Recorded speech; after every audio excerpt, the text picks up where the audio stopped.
Lesson 6. Empathy with Accountability. Am I my brother's keeper? There is darkness coming. The experiences of the last few years will pale in comparison to those which you are shortly about to witness. If ever there was a time to take an account of your surroundings, that time is now. What you take for granted as a continuum is coming to an end, and your life will be significantly different a year from now than it is today. For those that do not share your best interests, this is the culmination of many years of planning and execution. They have worked diligently to concentrate power, wealth, and knowledge amongst a small group of individuals that deem themselves as superior to the masses. They have used deception, subversion, and obfuscation to create the conditions necessary for their activities to succeed, but they are not infallible. They have not only made mistakes, but in their arrogance have conducted their operations in plain sight, observable to all who are willing to look. Take a moment and consider the things that would make for a better life experience. Most would agree that, as a species, an elimination of pain and suffering, to the extent possible, would make life better. A life without hunger, curable disease, war, homelessness, and poverty should certainly be a goal, should it not?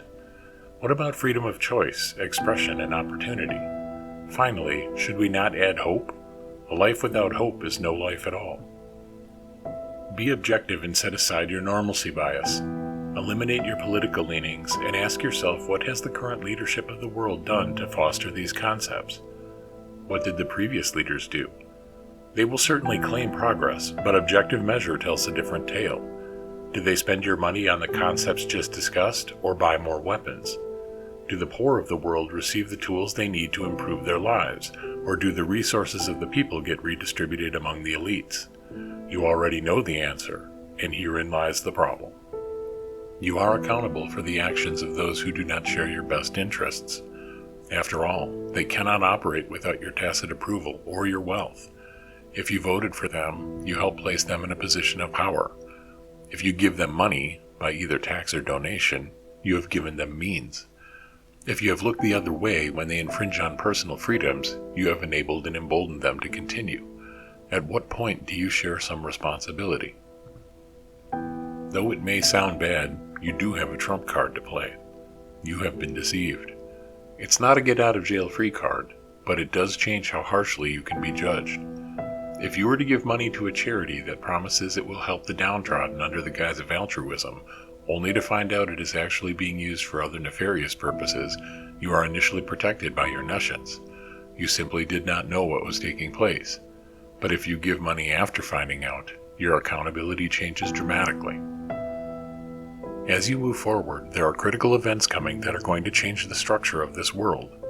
These will center around the restructure of finance, population, and individual freedom. Technology will be applied as an accomplice, but make no mistake that there are parties who are directly responsible for this shift. Being masters of propaganda and manipulation, they will pit one narrative against another for blame, making sure that it falls as far away from their actions as possible.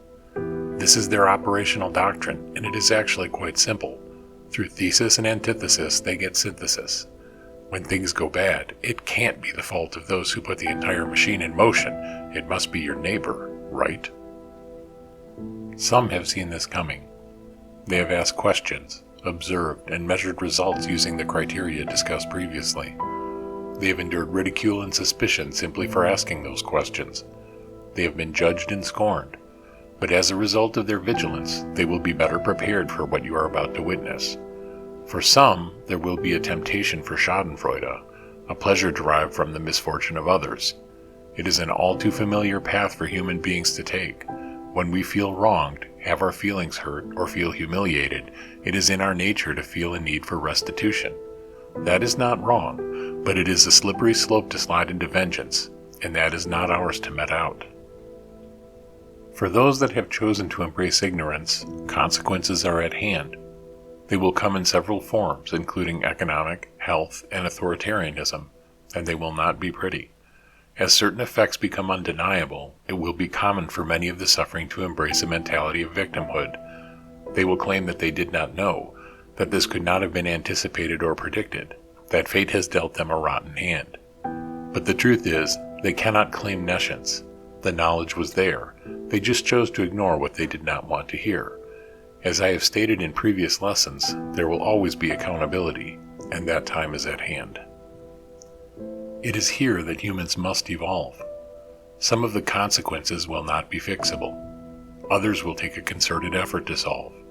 It will be all too easy to scorn those that are suffering because they have embraced ignorance, and this is exactly what you must guard against. Though it is true that many have had to endure ridicule and embarrassment for asking questions and challenging official narratives, it is of no value to take pleasure in the suffering of others. You must remember that they have been deceived, and that those who do not share your best interests have used powerful tools to influence their behavior. Remember that these are human beings that are suffering. Remember that you are capable of great kindness, forgiveness, and compassion, and that reveling in someone's suffering does not benefit your soul in any way. But while maintaining empathy for the suffering, it is also important to enforce accountability. Accountability is not the same as Schadenfreude. Individuals have made choices, and those choices come with consequence. They cannot claim nescience. The information was there. There will be abundant self-pity, blame, and anger, but in the end, responsibility lies with the individual in the mirror. One of the hardest actions for a human being to take is to make the statement, "I was wrong." Those who do not share your best interests are constantly reinforcing the concept of victimhood. It's always someone else's fault. But they are deceivers. You are accountable for your decisions and your actions. You must own this and ensure that others own theirs. Do not become Macbeth, or you will share the same fate. Those who do not share your best interests embrace chaos. Informational overload disrupts situational awareness, and they use this to their advantage. By creating narratives and counter-narratives, they create more chaos. Through deceit, they have pushed you away from logical reasoning and morality to embrace ideologies that make no sense because they have no measurable benefit. They have confused you to react with emotion rather than reason, to scream rather than have civilized debate, to think as a group and forego your individuality. When they pit you against one another, ask yourself a single question: Qui bono? To whom is it a benefit? As those who do not share your best interests sow more chaos, do not further empower them with negative emotion. Do not participate in their game of manipulation. Evolve. Yes, those who have made the wrong choices and taken the wrong action should and will be held accountable, but you must not embrace the temptation to revel in suffering. You are a being of light, not darkness. As you enter this aphotic passage in time, move forward as a beacon of light. Your highest responsibility may be to self, but you can still be your brother's keeper. It is possible to be empathetic and still hold individuals accountable for their actions. Empathy with accountability is the path to a better world. Your time is up.